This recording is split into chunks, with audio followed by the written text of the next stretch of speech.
What is disciple-driven church? Well, I'll give you a little bit of history. Back in the day, I was feeling the call to plant churches, and it was because it's what I knew. It's what I saw around me. That's what you did if you really felt the urge to go and start something new. Of course, you planted churches, and I went back to school in midlife, and I started working on getting a degree, and I had two paths that I could go on. One was the Master's of Divinity, which was designed to be a pastor in a church, and I really didn't feel like that was what I wanted to do. So I started down the road of getting a theology degree.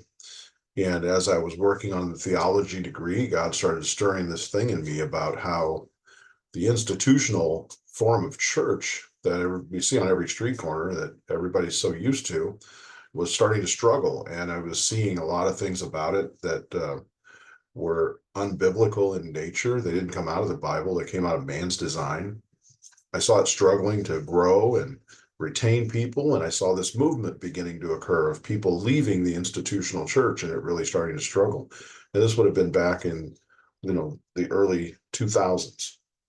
So as I got to my PhD level classes, I needed to make a dissertation in order to get my PhD, and I decided to do a dissertation on what I thought was about to happen, which was that God was in the midst of preparing his church to finish the Reformation that Martin Luther started. See, Martin Luther started a Reformation of theology, and I felt like there was the other part of the Reformation, which was returning to God's design for how he wanted his church to be organized and function, and throwing off all these designs of man, which were basically instituted after Constantine legalized Christianity, and then they were codified in the Catholic Church for years, and then the Protestant Reformation adopted them after Martin Luther hung his thesis on the door at Wittenberg. So I called it Disciple-Driven Church, the Coming Reformation, and I wrote that dissertation.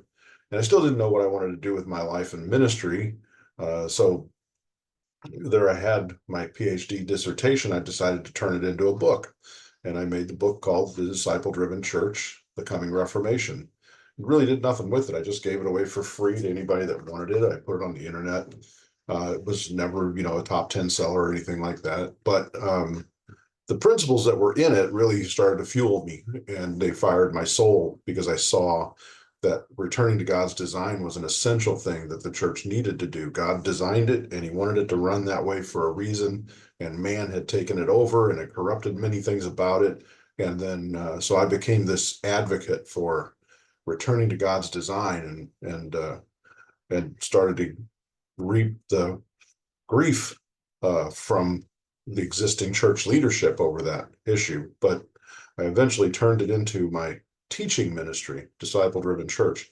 And that's what I've been calling it for years, is Disciple-Driven Church is my teaching ministry. And that's the way you'll see it presented on the website and the Facebook page.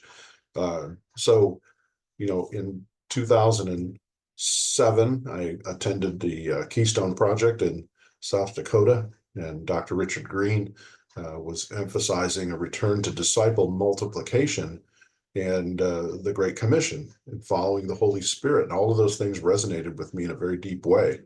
And they've been incorporated into my teaching ministry for years. And I've been helping people learn how to multiply disciples in order to be very intentional. Most ministers believe they're making disciples, but very few believe they're making disciples and teaching them to make disciples that then go and make disciples. And that's the key to the power of multiplication in the Great Commission. So with that addition, then I had my not-for-profit called Son Ministries, which Son means to come alongside. And we were working in the inner city of St. Louis in the United States. And it was a very desolate area with a lot of crime and drugs and guns and violence and unemployment. And we were taking the principles that I was teaching about the church and we were applying them into that environment. And Son Ministries wanted to be a missions organization. So we were using my training in order to train new missionaries. So that continued to develop, and we have then morphed into teaching churches how to go out in the streets, do street evangelism, and turn that into disciple making. But the real goal for me has always been to see the church return to God's patterns and design for his church. So I developed a training course, an online training course, about a year or so ago called New Testament Christianity. And it explores all of these principles of uh, how did God actually design the church to function, and how did he design it to be led and operate and organized. And we have, a couple hundred students in that now from around the world. And it's a free course and anybody can sign up and take it. But in preparation for uh, hopefully starting to lead this charge to return the church to God's design. And that's where disciple driven church is today, is we're trying to train leaders to embrace God's design and to throw off Constantine and the Catholic Church's design for church structure and ministry that's been embraced by Protestantism ever since the Reformation, and to return to God's design.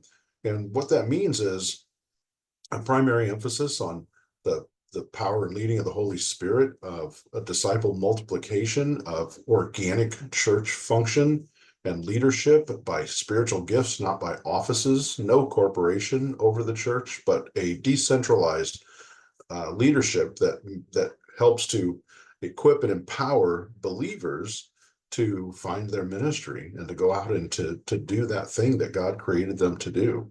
And then we're currently just looking for leaders that want to be trained and equipped and supported in doing what we've been teaching now since 2006. So that's really in a nutshell where Disciple Driven Church is, and we're doing the training and we're doing the recruiting.